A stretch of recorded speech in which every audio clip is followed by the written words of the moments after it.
بسم اللہ الرحمن الرحیم۔ الحمدللہ آج ہم قسط نمبر 11 میں حاضر ہیں اور آج ہم جس بات کو ثابت کرنا چاہتے ہیں آپ ذرا غور کریں گے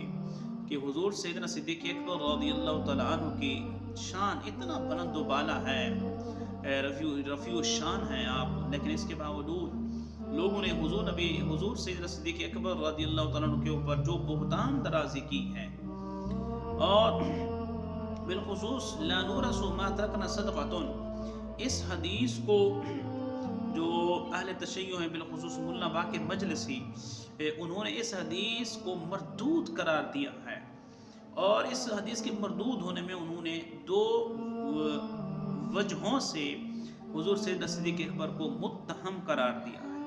پہلی وجہ وہ یہ کہتے ہیں کہ حضور سیدنا صدیق اکبر نے ذاتی حصول کے لیے، ذاتی مال کی حصول کے لیے یہ حدیث گھڑی ہے اور خود بنائی ہے، اور دوسری وجہ یہ ہے کہ وہ اہل بیت اطہار کو کمزور کرنا چاہتے تھے کہ وہ کمزور ہو جائیں اور ان کی خلافت مستحکم ہو جائے، مضبوط ہو جائے، ان کی خلافت کے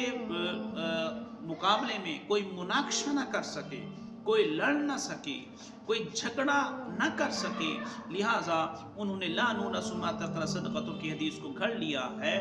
اور جس کی وجہ سے انہوں نے ذاتی مال کی حصول بھی ہو گئی ہے اور ان کی خلافت بھی مستحکم ہو گئی ہے۔ پیارے دوستو یاد رکھیے، جیسے انہوں نے دو وجہ پیش کی ہیں، پہلی وجہ کی بطلان کی وجہ یہ ہے کہ پہلی وجہ جو انہوں نے یہ بیان کی ہے کہ حضور سیدنا صدیق اکبر نے ذاتی مفاد کے لیے، ذاتی مال کے حصول کے لیے یہ حدیث گھڑی ہے، تو پیارے دوستو ایسی کوئی بھی حقیقت نہیں ہے۔ آپ اندازہ لگائیں، صدیق کی ذات تو وہ ذات ہے جس نے اپنی زندگی کے آخر میں جتنے وظیفے لیے تھے، تنخواہیں لی تھی، آپ نے وہ بھی بیت المال میں واپس کر دی۔ آپ اندازہ لگائیں، جو فریق ہے، مد مقابل ہے، اس کی سوچ کتنی چھوٹی ہے، اس کا عقل کتنی چھوٹا ہے، ایسی ذات کے اوپر جنہوں نے اپنے وظیفے واپس کر دیے ہیں، اور آپ کے اور میرے پیارے نبی مکرم صلی اللہ علیہ وسلم نے ارشاد فرمایا، مجھے جتنا صدیق کے مال نے نفع دیا اتنا کسی کے مال نے نفع نہیں پہنچایا۔ یہ عام ہستی بات نہیں کر رہی، یہ سید المرسلین ہیں، یہ خاتم الانبیاء ہیں، وہ بات بیان کر رہی ہیں۔ ایسی ذات کے اوپر اس طرح کا گرا ہوا اور بے فائدہ یہ تہمت لگانا اور یہ ان کے اوپر اذیت میں ڈالنے والی بات کہنا کہ انہوں نے ذاتی مفاد کے لیے وہ کیا ہے، اللہ اکبر استغفر اللہ۔ اور دوسری بات یہ ہے، ہمارا دعویٰ ہے، پوری تاریخ کو کھنگالیں، پڑھیں اور ہمیں اس بات پر دلیل پیش کریں کہ حضور سیدنا صدیق اکبر نے وہ مال لیا اور انہوں نے فلاں فلاں جگہ پر خرچ کیا۔ آپ ذرا تاریخ کو کھنگالیں اور بتلائیں، کوئی دلیل پیش کریں کہ انہوں نے ذاتی مفاد میں لگایا تھا۔ تاریخ خاموش ہے، تاریخ بالکل ساکت ہے اس معاملے میں، اور تاریخ کا ساکت ہونا حضور سیدنا صدیق اکبر کی سچائی کی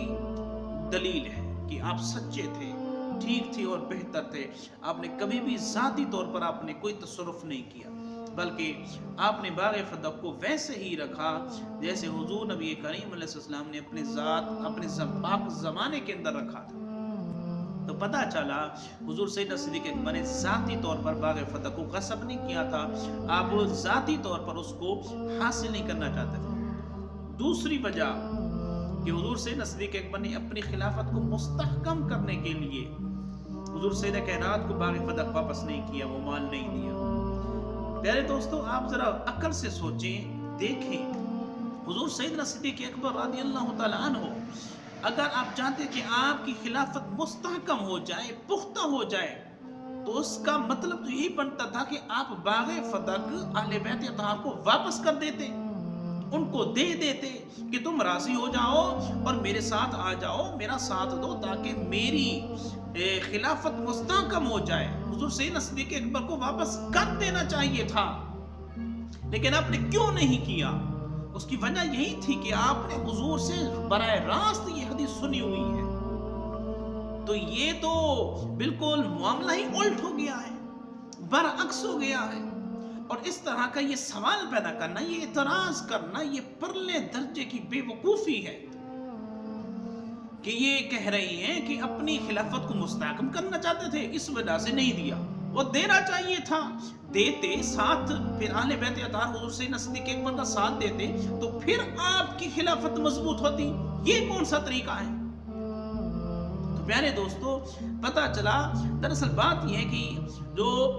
حضور سیدنا صدیق اکبر رضی اللہ تعالیٰ عنہ نے نہیں دیا، وہ بات بالکل درست ہے، ٹھیک ہے۔ یاد رکھیے حضور، آخری خلاصہ جو ہے، حضور سیدہ کائنات رضی اللہ تعالیٰ عنہ کا حضور سیدنا صدیق اکبر سے یہ مطالبہ کرنا، یہ بھی نیک نیتی پر تھا،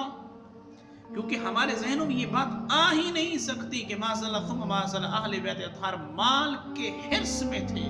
مال کے حریص تھے، یہ بات ہمارے عقلوں میں آ ہی نہیں سکتی اور نہ ہی ہم سوچ سکتے ہیں۔ اور حضور سیدنا صدیق اکبر کا مطالبے پر باغ فتح واپس نہ کرنا اور ان کو نہ دینا، یہ بھی ٹھیک تھا، یہ بھی حق پر تھا کہ انہوں نے حضور نبی کریم علیہ السلام کی حدیث پر عمل کیا ہے۔ لہٰذا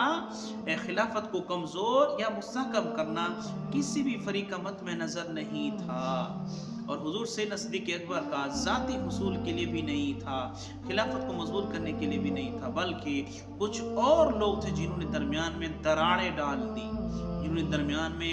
کذب بیانی کی، اور کذاب لوگ آ گئے جنہوں نے درمیان میں حضور سیدنا صدیق اکبر کے اوپر اتنی کذب بیانی سے کام لیا۔ بہرحال پیارے دوستو، حضور سیدنا صدیق اکبر کی ذات شروع سے ہی اعلیٰ تھی اور اعلیٰ ہے اور اعلیٰ رہے گی، اور جو اغیار ہیں وہ اسی طرح ہی دن دناتے پھریں گے اور گمراہی کی ضلالت میں پھرتے رہیں گے۔ اللہ کریم ہم سب کو حضور سیدنا صدیق اکبر کی محبت عطا فرمائے اور حقائق دلائل سن کر عمل کی توفیق عطا فرمائے۔